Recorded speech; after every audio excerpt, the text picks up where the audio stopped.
Selamat pagi Pak Ari dan teman-teman. Saya Yusmita dengan NIM 20 220 11029. Pada video kali ini saya akan membahas tentang value at risk atau biasa disingkat dengan VAR. Dalam dunia keuangan, VAR ini merupakan salah satu alat penting untuk mengukur dan juga mengelola risiko kerugian. Nah, di presentasi ini saya akan menjelaskan pengertiannya, 3 pendekatan umum dalam perhitungannya, serta satu contoh sederhana. Nah, untuk pengertian VAR sendiri, VAR ini adalah metode statistik yang digunakan untuk memperkirakan kerugian maksimum dari suatu portofolio dalam periode waktu tertentu dengan tingkat keyakinan tertentu. Nah, misalnya jika VAR itu adalah sebesar 10 juta pada level 95% untuk satu hari, nah itu berarti ada kemungkinan 5% kerugian bisa melebihi 10 juta rupiah dalam satu hari. Nah, pentingnya VAR ini untuk membantu perusahaan mengetahui seberapa besar risiko yang mereka hadapi.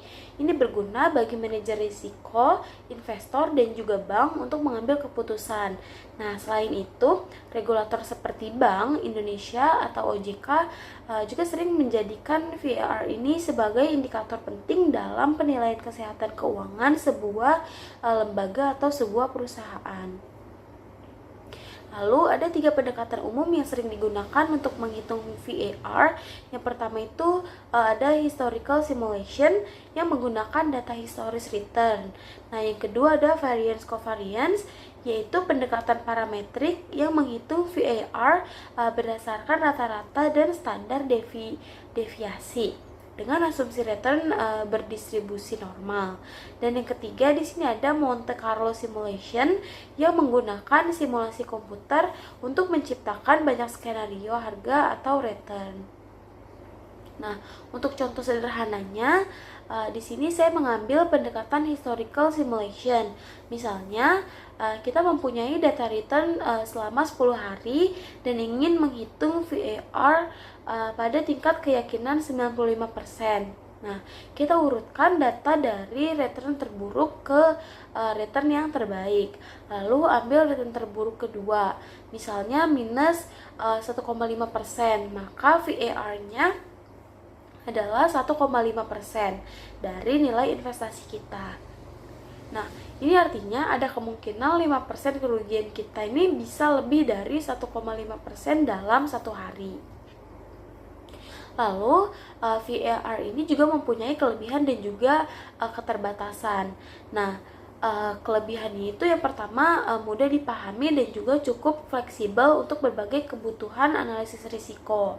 Tapi di sisi lain VAR ini juga punya keterbatasan karena tidak memberitahu kita seberapa besar kerugian atau seberapa besar kerugian kalau misalnya kita melewati batas VAR.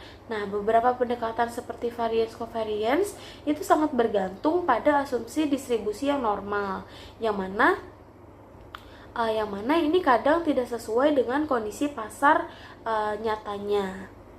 Nah, sebagai kesimpulan, value at risk atau VAR ini adalah alat penting untuk mengukur potensi kerugian finansial dalam kondisi pasar yang tidak pasti. Nah, 3 pendekatan utamanya sudah saya jelaskan tadi, ada historical simulation, variance covariance, dan juga Monte Carlo. Nah, mereka ini punya kelebihan dan kekurangannya masing-masing. Nah, penting bagi manajer risiko itu untuk memilih pendekatan yang paling sesuai dengan karakteristik data dan juga tujuan analisisnya. Kurang lebih segitu saja presentasi dari saya. Kurang lebihnya mohon maaf. Terima kasih.